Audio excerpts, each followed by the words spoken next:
Why? I'm Sister Ursula Keel, a Sister of Humility of Mary.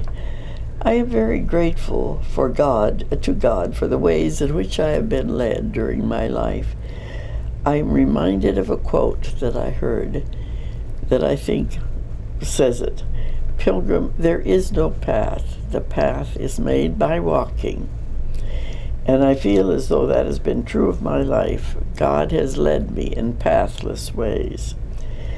I was born on a farm in northeastern Montana, the 13th child of George and Catherine Keel.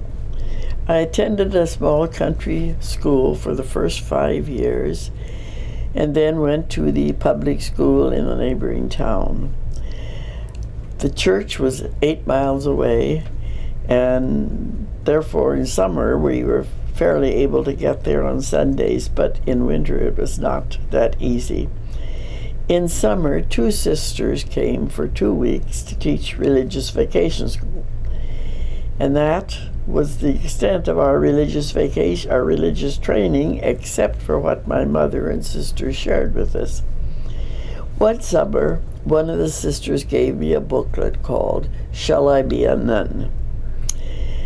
That booklet, with the stories that my mother had shared about her experiences with the sisters in her childhood in Minnesota, that was what convinced me that I should be a sister. The priests that we had successively while I was in high school put me in touch with 2 communities, but the second priest was much more convincing. He was sure I should be a Sister of Humility. So he gave my name to Mother Loretta, the superior in Great Falls of the Sisters of Humility. I corresponded with her a few times, and then, even though I had never seen a Sister of Humility, never even talked to one or seen a picture of one, I got on the bus on September 7th, 1940, at age 17, and went to Great Falls to begin the journey that still continues. We had 2 years of college with our canonical year during our novitiate, and then began teaching. In the summer, we taught religious vacation school and went to summer school to continue our education toward a degree. The Sisters of Humility in Montana had come from a community in Iowa and had become a diocesan community. Shortly after I entered, discussion began about reuniting with the Iowa community. In 1947, the union became a reality. I did not feel that it made a dramatic difference in my life. I came back to Iowa, finished my degree at Marycrest, and taught for 5 years in Iowa. Also, I came back every summer for classes and assembly. I was glad to do this, as it was a way of getting acquainted with the larger community. However, I was still assigned to teach in Montana. A big event that I felt made a change in the path I had found to walk was caused by Second Vatican Council.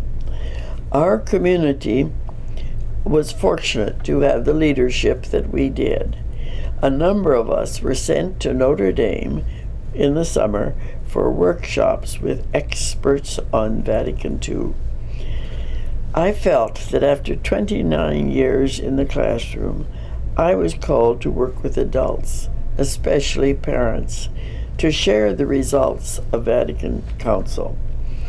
I began working in parishes doing religious education, pastoral work, RCIA, and curseos, anything that would help people to find a loving God rather than the fearful God that many had grown up with.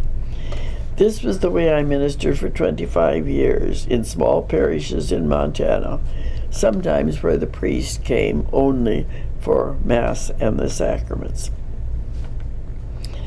Shortly after I retired from this ministry, my path took another sharp turn. I went to retreat and fell downstairs, breaking my arm badly and irreparably damaging my left eye.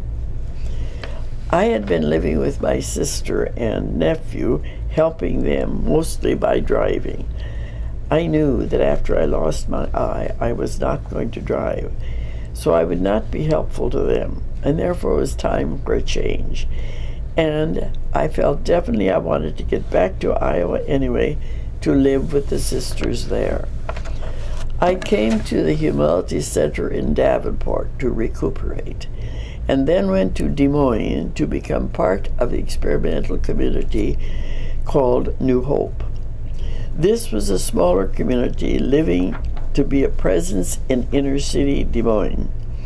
We offered hospitality to sisters and to Seeds of Hope volunteers who worked and helped out in the neighborhood. It was an enriching experience, but the time came when I felt I needed another change.